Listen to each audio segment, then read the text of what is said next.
about our family. So I'm not going to take you too much more of that. I'm going to tell you that the Generation Turnaround podcast is dedicated to empowering and motivating young people to choose God as their first choice, not as a last resort. We recognize that the root cause of this concerning trend often lies in a lack of faith, accompanied by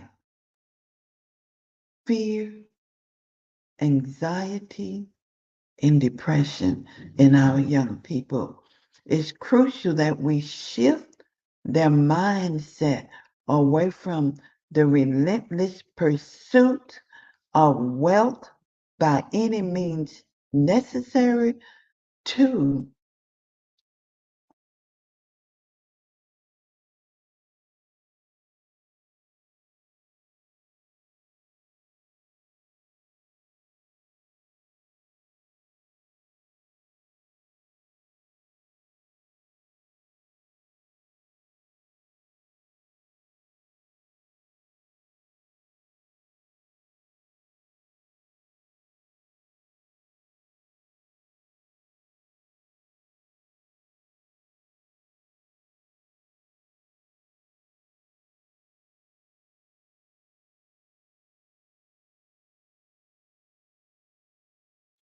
Dr. Cameron.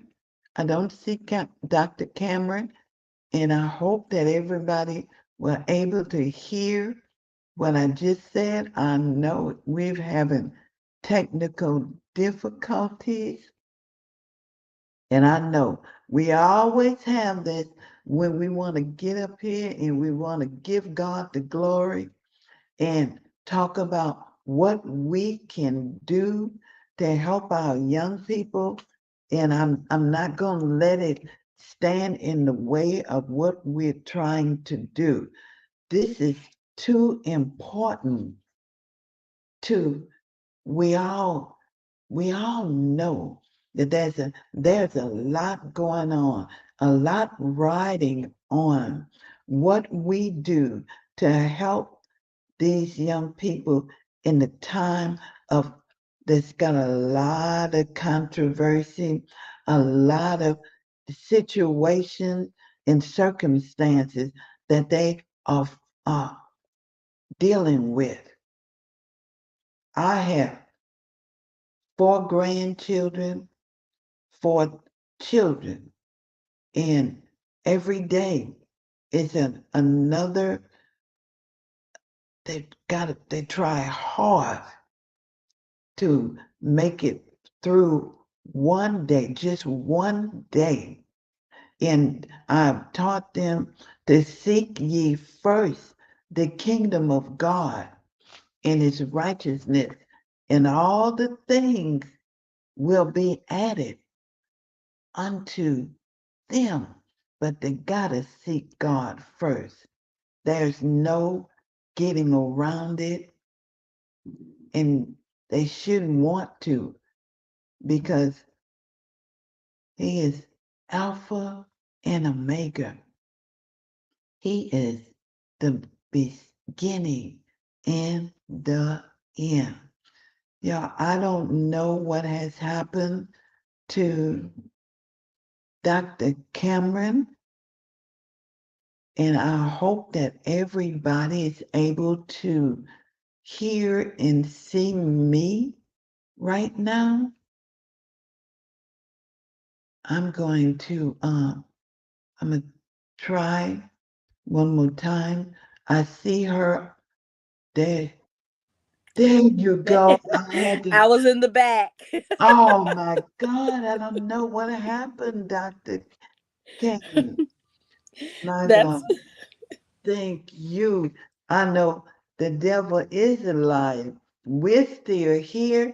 And I'm hoping that everybody is out there hearing. Now, did you hear me, Dr. I Cameron? did. I heard you clearly. I was Okay, backstage. okay. Well, you know what? That's okay. You know what? We're gonna move on to some very important questions that I have here for you. And here we go. Let me see. I'm always getting on the wrong side. Okay. What first thing I want to know, can you tell us more about the mission and goals of You Are a Jewel? How are you empowering young women through your organization? I will be happy to. Anytime I'm asked to speak about You Are a Jewel, I am elated to do so. So, first off, I have to tell you, I want to read, if you don't mind, I want to read our vision and mission. So I know what it is, but I don't want to miss um miss any word as it relates to it. So I want to tell you exactly. But in the meantime, while I'm looking at on my while I'm going on here to pull that up, our goal with You Are Jewel is to empower women and children. My whole thought, this is what it says on our page. It says You Are Jewel is designed with the Proverbs 31 woman in mind. The group is dedicated to allowing women of all ages. Our goal is to reach women from the youngest, which meaning young girls, all the way up to women who are in their latter years, and all ethnicities. We want to reach every woman. Every woman is important. That come from any background. We don't care what background, because we have so many commonalities, and it's backgrounds to come together. When we started off, the goal of You Are Jewel was to just be able to come together on a platform to discuss issues that affect women and young girls. The ultimate goal for You Are Jewel is self actualization. When we think about the word self actualization, that is coming into the knowledge of oneself, the wholeness of oneself, every aspect of it. And when I look at things, I am a global thinker. And so when I looked at this, I said, okay, so it started out with me wanting to really get to know myself. I believe I call our life the dash. And that's not a anything that I made up. I saw that somewhere, and I have since called life the dash. And to me, we have the beginning of that dash and the end of that dash. And one of my ultimate goals is by the end of my dash, when we get to that point on the number line, when it's time for me to depart this earthly life, I want to have lived a life that is full of purpose, uh, full of knowing oneself, full of wellness. And so, to me, being able to know and understand oneself, that is reaching a level of self actualization. Not only being able to know oneself, but to help others to be able to discern the same thing. And so what I did was looked at some areas where I felt like through just I'm a reader. I'm a researcher. And so just looking across the board at those areas that are deemed essential for women, for people. And I came up with 7 wellnesses.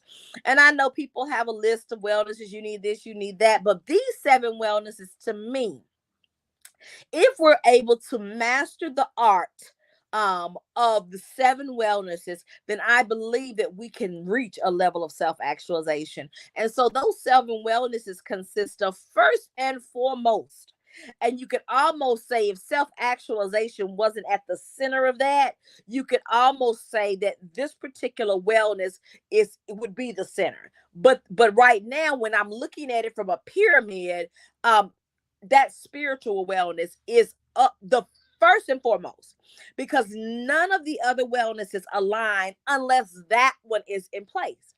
And after spiritual wellness, there is not a ranking order of the other six, but they are relational wellness. And I'm not just talking about relational wellness as it relates to a husband or wife. I'm talking about any type of relationship that you can encounter.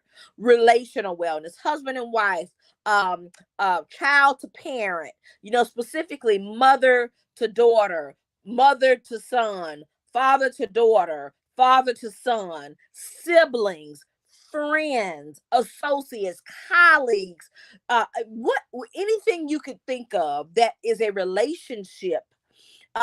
Relations meaning we have a connection.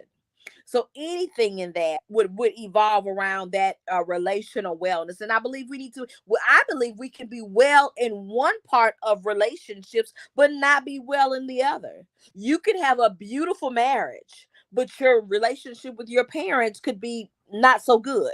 You could have a wonderful relationship with your children and not have a wonderful relationship with your spouse. So I believe within the wellnesses there are pieces. So you can always, I believe in those subparts.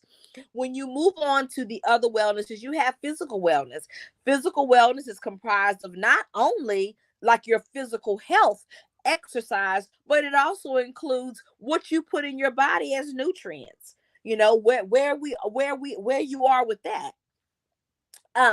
Then we look at emotional and mental wellness, and the reason those two are separate, because when you really look at the aspect of emotional wellness, in a lot of cases, I can say I'm an emotional person, but typically people who are emotional, emotions can stem from external sources, if that makes sense.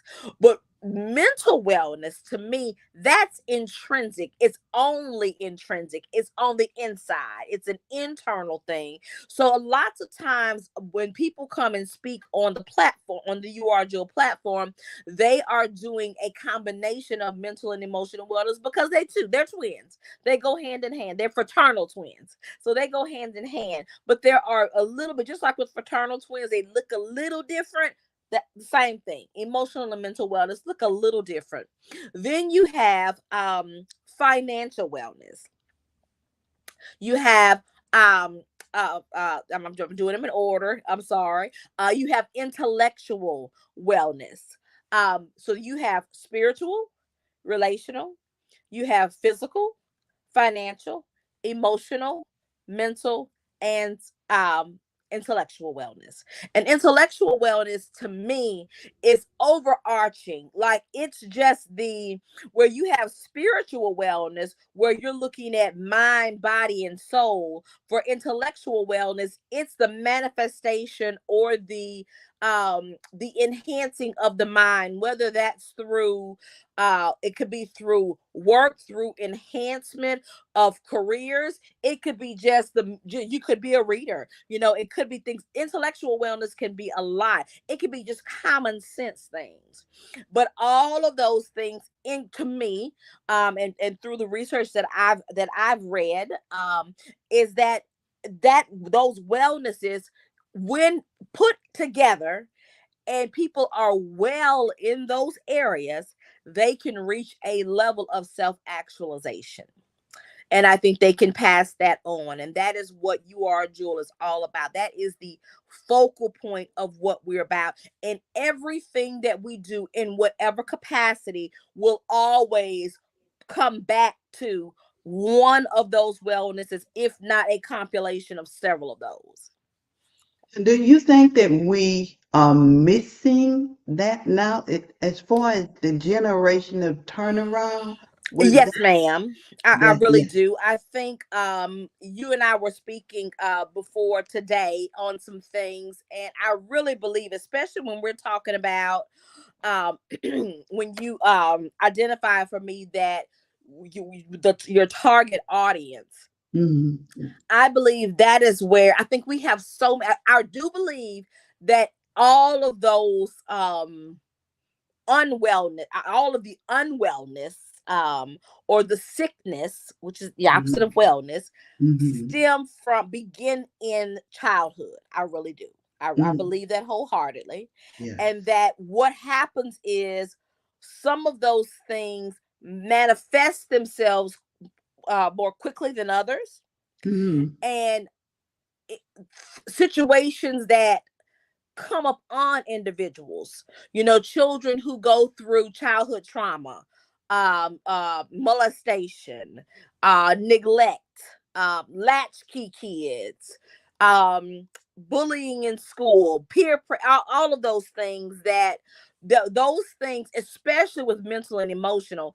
And I do believe that in order to be spiritually well, I believe that an adult cannot be spiritually well as a young person, but can turn their life over, for me, turn their life over to Christ, or for someone else, whatever, their beliefs are. But I believe they can come into the knowing of spiritual wellness as an adult and be fully well in that area once they've allowed that to take hold of their lives and understand that they are not their own and they are not in charge of that component of their lives, but they do have choices. Yes. With the other wellness, I believe of those things, the way we become sick and not well in those areas, is that it's a combination, it's a compilation of things that go together. When you find that a person, I feel like for me that I am well already intellectually. I feel like that's a solid area in my life. It's something that I don't have to second guess. It's something that I am very confident about. But when you look at other parts of my life, my wellnesses are not in the same place.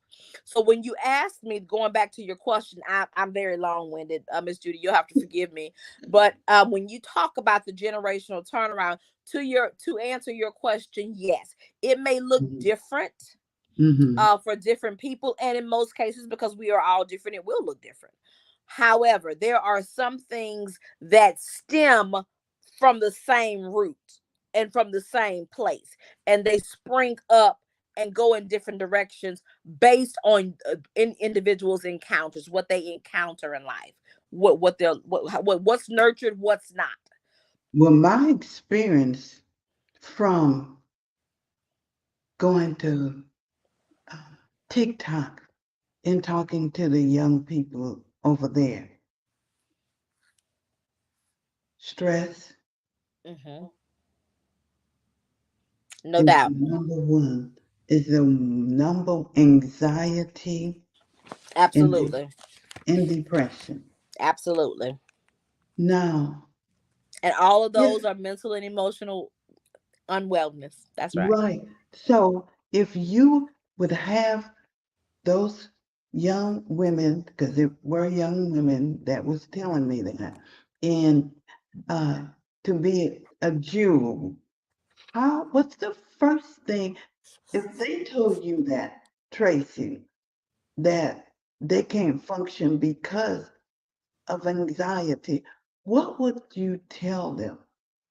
I think I would do more than just, if someone um confided and believed in me enough, and I do have individuals that do, but though if someone confided in me to come to me and tell me that they are experiencing anxiety and they didn't know what to do with that, one of the first things for me, I would have them to I allow them to just talk, because a lot of times someone will say, I'm experiencing anxiety, and sometimes the only thing they need is someone to listen to them, and then to have them respond. Now it depends on what level, if they are at the point of, when you mention depression, because anxiety can lead to depression. Stress can Mhm. obviously lead to depression. I know it has, because I'm firsthand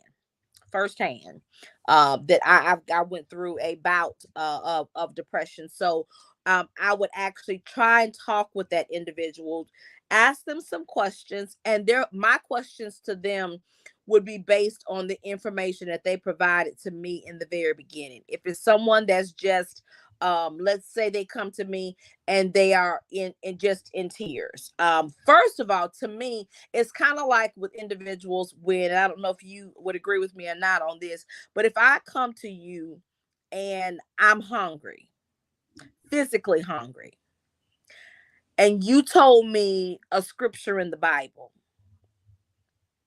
although I am a believer, Mm-hmm. I told you I was hungry. You right.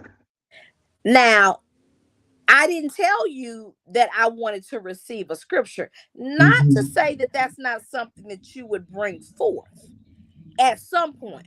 But the first thing, if I'm telling you I'm hungry, then what I'm telling you is I need food. Mm-hmm. And then that you giving me the scripture could be a byproduct Right. after you fed me. So, with that being said, if someone says that they're experiencing anxiety, I'm going to talk to them and determine whether or not they are so severe that I need to help get this person to an actual place where they can receive professional help. However, we know that we go through anxiety sometimes. And I mean, that's a person that's like ongoing. It's been going on for a while and it's leading to something else. If you come to me, first of all, I'm going to embrace you. I'm going to embrace you. And I want to talk, let's talk about, what it is based on what you've said to me, what you're experiencing. I will not be, first of all, not be judgmental. And secondly, Mm-hmm. listen to what you have to say and then respond to you individually because it depends on what's causing you anxiety. There's always a root cause. My goal of listening is to get to the root cause of the situation. And Well, so I don't have a one size fit all answer for that, but I, no, I can no. tell you that the first step would be Mm. is that it's going to be okay. Well, that's It's going to yeah. be okay. Talk to me about what you're feeling anxious about. What is it I'll that you're tell feeling? you one thing about the young people that I talk to. One thing, they want you to be real with them. They don't want to, like you said, if they say they're hungry, they don't want a scripture, not right now. Not They right now. want you to, they want you to provide what they need. And that opens the door. Oh, okay. Well, she took care of my immediate needs. Maybe she can do something else. Maybe she Absolutely. will. And so when we talk about generational turnaround, the opinion that young people have about grown-ups, especially parents, that they won't get to the point. You know, That's right. and my granddaughter tells me all the time, Grandma, okay, can we can we get to my problem? Because you're telling me a story and it's a good story, but what about my problem? That's right. Yeah. And that's what I mean, Miss Judy, when I talk about that. That's why I say I have not always been a really good listener.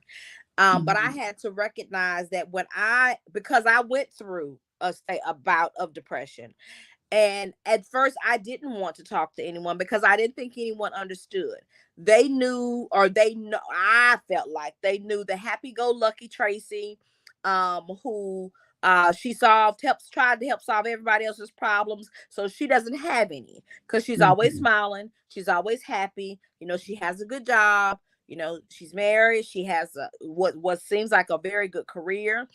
She has a Mhm. home. She has a dog. She has a house. She just that what could possibly be But wrong? yeah. And in my mind, I fed myself that line. Hmm. And so when I had someone to just sit down and I really felt comfortable, the first let me go back to what you asked me. One of the first things you have to do is a person's not going to come to you unless they're comfortable with you. That's right.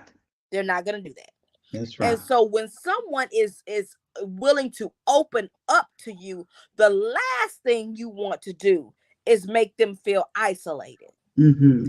They are coming to you because they feel like you are a listening ear That's right. and that you're not going to be judgmental. If they didn't believe that, they wouldn't have come to you in the first place. So That's we right. have to make sure that we come through for those two things. We Mm-hmm. listen first because we don't have all the answers. Mm-hmm. And that packaged answer is not going to fit everyone's situation, No. which goes back Mm-mm. to why I said you have to stop and you have to listen and you Mm-hmm. have to be able, you have to be a good questioner. Mm-hmm. So you ask questions. If they say something to you, instead of responding in a statement, you ask another question until you get to what you deem as the root cause. And then, not even then, are you given advice unless advice is asked of you. You That's right. make connections to it and give them suggestions or whatever you found out through that situation. You respond in that manner, whatever suits that issue, is, if that makes sense to you. Well, can you tell my viewers, in your experience, what are some of the main challenges that young women face today? Well, I will tell you, I had my daughter on as a young adult single mom. um of course, with the way the world is right now, um uh, finances is a big thing that causes anxiety for them. Whether Mm-hmm. they are living in subsidized housing or whether they're living in some other form of housing. Mm-hmm. For women, even if they don't have children, the expectation at work, they have to, or they feel they have to do twice the work and still receive less pay. Mm-hmm. They have to, That's I have true. to show you that I am capable, whereas the next person may not have to do as much to show that they are, when they're in school, they Mm-hmm. feel like they have to work twice as hard, when they're in school, to compete. It's not that they're any less intellectually inclined. It's just that that is the perception, that they Mm-hmm. have to do that. And some of that is society's fault. That's right. um a lot of young women, they have issues with their appearance. So their idea or perception of what pretty is, or what fit is, or what is acceptable to society as it relates to our hair, our makeup, everything. So there's so many things that individuals and young women, especially, encounter. Um, Relationship issues. I know that this is going to be a little bit of taboo, but I'm going to say it anyway. Young women today are battling with relationships, male female relationships. Domestic violence is a big one that we don't always know about. We assume we know. Um, and we have, as older women, we have given, I believe some of us have given younger women the perception that, not in an instance of someone physically harming you, but even with that, sometimes, if they've been exposed to that, then a lot of cases they allow that to happen because, believe it or not, some of them think, well, this person really does love me. Even though they're doing these things to me, they really do love me. I Mm-hmm. know for, I don't know about our Caucasian counterparts, but I know for young Black females that I have encountered, them being the breadwinner when that is not how it's supposed to be. Mm-hmm. And we've modeled that when we got, I feel like women in my generation, and I'm a generation, I'm in I'm 49, so I'm kind of Mm-hmm. in between there, Right. between the old and the new. But I Yeah, believe you're we've an modeled ex. that we're going to be so independent. And so you've got these young women not understanding what was sacrificed in Mm-hmm. order to be that independent woman, in the back of their mind, so because they haven't had a conversation with us to understand it's not all what it seems to be. So in different arenas, there are many things that are affecting our young women, them trying to gain their independence, but at Right. the same time, wanting that security of someone to take care of me. So Ask you something, Tracy. Okay, so if you right now we're Generation Z. If you're an X, yep. if there's something from your generation that you could bring to this generation Z to help them with this time, You muted yourself again, Miss Judy. You're muted again. what would you bring back from your generation to help the young women in this generation? I and I've actually thought about that. I do believe that even though it doesn't feel like it's been that long ago, although it has been, I've been out of school 30 years. Mm-hmm. Um, I do feel like that time was a simpler time. Mm-hmm. I think there Mm-hmm. were things that, I mean, people, when I tell my children, they don't believe it, but I was in the middle. I was experienced the TV going off at 10 o'clock with the national Mm-hmm. anthem playing, but I Mm-hmm. also experienced moving into the AOL, America Online, the very Mm-hmm. onset of that. Right. And so I have my feet in both generations. I was Mm-hmm. the beeper generation and the Right. big cell phone generation. So I Mm-hmm. experienced the onset of all those things, but it was still a simpler time. Yes. I think there was not, I'll tell you one of the big things that I think that I would want to remove from this generation, Mm-hmm. the negative parts of it. Let me say that, because if we didn't have social media, we wouldn't be able to do what we're doing today. So Mm-hmm. so I think those negative, the negative stigma, the misconceptions of what beauty is, or what, I think we had some of that during that time, but I think as young women it wasn't as bad as it is now, with those. And I think it's so many for young ladies. I guess this is kind of hard for me to answer because I'm just thinking of so much in my head. I Mm-hmm. will tell you this, and I hope this is not taken in a derogatory way by any means. But I remember when I was a teenager, I was in what's called a debutante ball, Mm-hmm. and it's where they taught us etiquette. They taught us to be young ladies.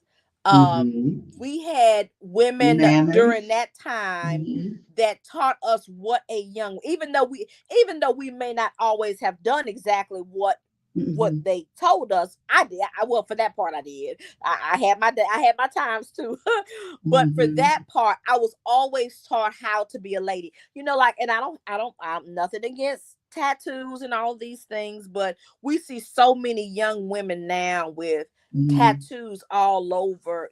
I mean, visually all over their bodies. My children have them. My daughter and both of my sons have them. And that's in their age. But I really feel like as women, no, we're not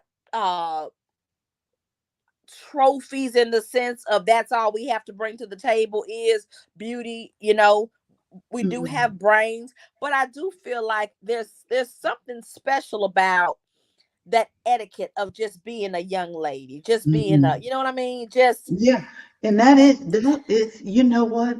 That really defined you. It, you are able to be. Someone would look at you in the way you carried yourself and could tell what they could do with you or for you. That's exactly Because right. they knew that if they put some time and effort in you, Mm-hmm. that you would take it as far as it can go. You know But what? I want to say one more thing, Miss Judy, about yes, what you asked me about with the young ladies. I do have one other thing that it just bothers me to my core. That, don't get me wrong, we had some young ladies who exposed their bodies, when we were young, but that was a taboo thing. If you saw a girl with where you could see her, cheeks, or exposing all of this everywhere, that was not an accepted um way of life. Nowadays, that is the norm. You can't go in the store and find. I think I would bring that part of having respect for ourselves by covering ourselves. It's not that we are ashamed. It's that, because to me, I don't think, and I guess this is kind of jumping into the relational wellness component there. I don't think men have changed much over the years. I think we as women have changed with that independent women, blah blah blah blah blah. I'll consider myself an independent woman, but I love having my husband to do for me. I love having him there, to be, and we get into this stage of, and we all wanted to be married, and we wanted to, have children, and some of our young girls, they're so independent now, they just expose themselves, and it's just like it's nothing. You walk down the street, you look on the television, and what do you see? Half naked women. You know what I mean? And it's not, to me, that's something, that's a level of respect for oneself. and And that's I would something that definitely you would try and bring bring that. that over to this Yes, generation. yes. Yes. And chasing the bag. Have you heard Mm, of that term? Yes. Well, as far as social media, it is what I've noticed is we will do whatever necessary to outdo you. mm, And I mean, I have been to lives where they are just ripping people, each other apart, mm. and no respect for each other. And in the name of comedy. Yeah. And so I would bring back respect for one another from the baby boomers, the X, even the millennials. They had respect for working. They had respect for making their own money, having a job, not a job, a career. That's right. Absolutely. And now the idea of a career is completely different. Absolutely. And there is no retirement idea. I'm going to work until and then, but there's no answers at the end of that. And so, my last question to you, how can the listeners support the mission of You Are a Jewel and contribute to empowering young women? How can they Well, support you? one thing they can do is, we do have, as a matter of fact, we're working on it right now and getting ready to launch. Thank God. We have a website that will be coming soon. And so if they would like to just contribute as far as being a speaker on the platform, or would like to be a part of any of our in-person events, those events will be posted on the website. But for right now, what they can simply do to contact me, or one of the board members of You Are Jewel, is they can do contact at yourjewel.com if they would like to donate. Then that money goes straight to our scholarship. I do want to mention about our scholarships, if you don't Yes. mind, Mm-hmm. because those applications are about to go out in just a minute. And actually, I'm going to finish them up this week, and they'll be going out Monday to counselors. But if they want to donate, they can do donations with an S at yourjewel.com. They can also just go simply to Tracy Henshaw Cameron on Facebook, or God Fearing Woman on a Mission at Instagram, and shoot me a message, and I can add them to the platform. On Facebook, we do have a You Are Jewel YouTube page, and what I am asking all everyone who's under the sound of my voice this evening to please go to the You Are Jewel YouTube page and subscribe. Even if you're Yes. not able to Yes, go on there please. and see it live all the time, we are trying to get to that 1,000 subscribers, and it's just been very slow. You Are Jewel platform Facebook page has been in place for about almost 4 years now. So we're up to above 500. Our goal is 1,000. Okay. And also for the YouTube page, right now we want to get to 1,000 so that we know that our stuff will continue to play. But right now our goal is to get to at least 100. We're only at 22, and it's very new. But I just want anybody that goes on YouTube, even if you don't watch everything, on the page, we just need to get those subscribers up. And so I'm asking everyone to go to the You Are Jewel. You'll recognize it because it has a little diamond like a jewel. And if not, then you can definitely go to the You Are Jewel Facebook page, and that link is there. Or again, you can contact me at contact at yourjewel.com. Some of the things that are coming up in the near future, we are getting ready for our scholarships. The past 2 years we've only had one. It's the Agnes James Memorial Scholarship. It is a $500 scholarship. It is concentrated in the Jackson and Harrison County area in Mississippi. And that is because that memorial scholarship, the person that is dedicated to, was from the Jackson County area and across the coast. So we send those to all schools. So anybody that is listening that's in the Jackson or Harrison County area in Mississippi, please tell your children to check with their counselor no later than Monday to get forward that application to them so they can apply for that. And I am very glad to announce that we have a new scholarship that we are starting this year. It is also a $500 scholarship. And it's also concentrated in the Bolivar and Washington County area of the Mississippi Delta. And this particular scholarship is for students who aspire to enter a technical program. So it's specific there. We really don't have a lot of that. Is going to be one of our campaigns to really push workforce development for not only our young men but our young women as well. And so my goal is to put my money where my mouth is, and so that $500 scholarship will go to a recipient in the Bolivar or Washington County area of a student who would like to enroll in a technical program, either at a junior college, or they can also be going to a technical program. You know how they have the 6 or 8 week programs? Those are acceptable as well. It does not have to be this one.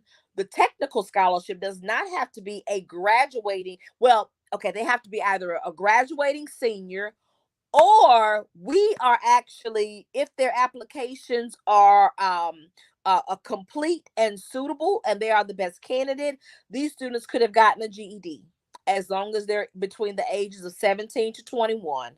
And so all of that will be on the application. for them to attend that to apply for it and be able to attend a technical school. Of course, we had our first annual UR Jewel conference at February Yeah. 16th and 17th. Miss Yeah. Judy, of course, was a guest on that platform, and we are planning right now. I've already secured two speakers for the 2025, All and we right. are going to be working on that right now because we want it to be bigger and better. All Mm-hmm. proceeds for that particular conference go direct.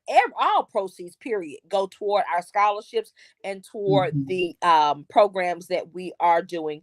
We're about to also have our board meeting, and one of the things that I am proposing to our board is to go in with another organization to have a leadership conference for Yeah. intellectual wellness for our young people Yes. here in and if it goes well here in the Delta, then I will be expanding that out to other areas. So my goal is to start pilot somewhere and then expand.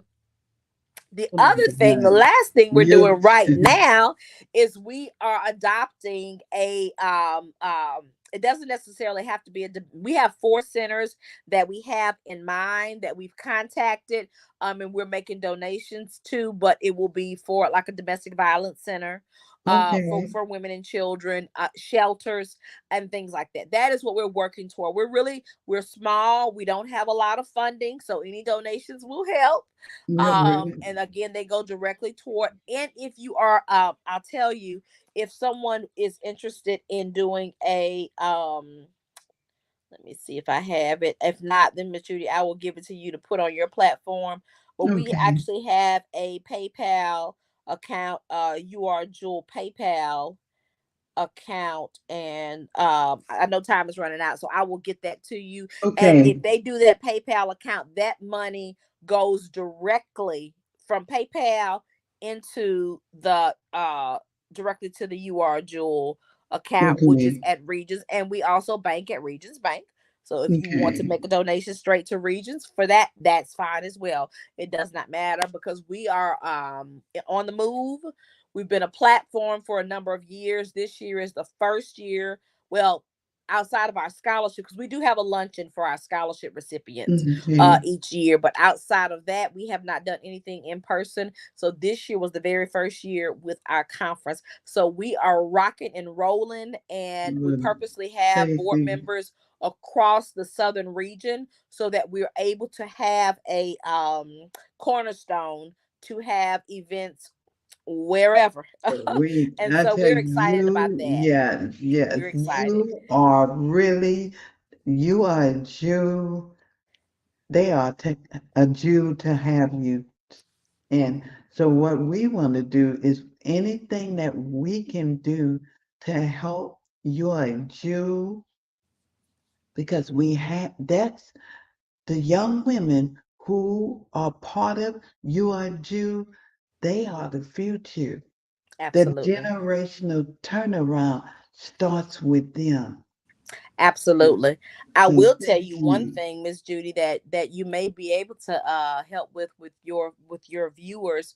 I am actually a proud member of Sigma Gamma Rho Sorority Incorporated. And so Okay. with that, I do my just do as far as our logo there is great. Our motto is greater service, greater progress, which ties right into what we do with UR Jewel. So we are I am doing a collaboration very soon, probably with this leadership academy that we are working on, where we are going to do a school supply drive. We know, school supplies are we're coming to the summer, Mm-hmm. but we do have Mm-hmm. summer programming, and we want to get as many. We want to do several drives so that we are able to at least give 50 book bags of supplies to Yes. students when school starts, and that will Thank be in you. Thank collaboration with you. both organizations. We're about to So run out of time, but we enjoyed you. I hate that we are running out of time, but you gotta come back, Tracy. yes, I will. As everything progress in more endeavors that you have, please come back and share them with us. I so appreciate it. Pray that today has been better than yesterday, Oh, yeah. but not as good as tomorrow. Amen. I pray that tomorrow will bring forth a double helping of blessings in the form of opportunities, new opportunities for everybody out there that you never saw coming. Good night. Good night. Thank Thank you. you. Thank you.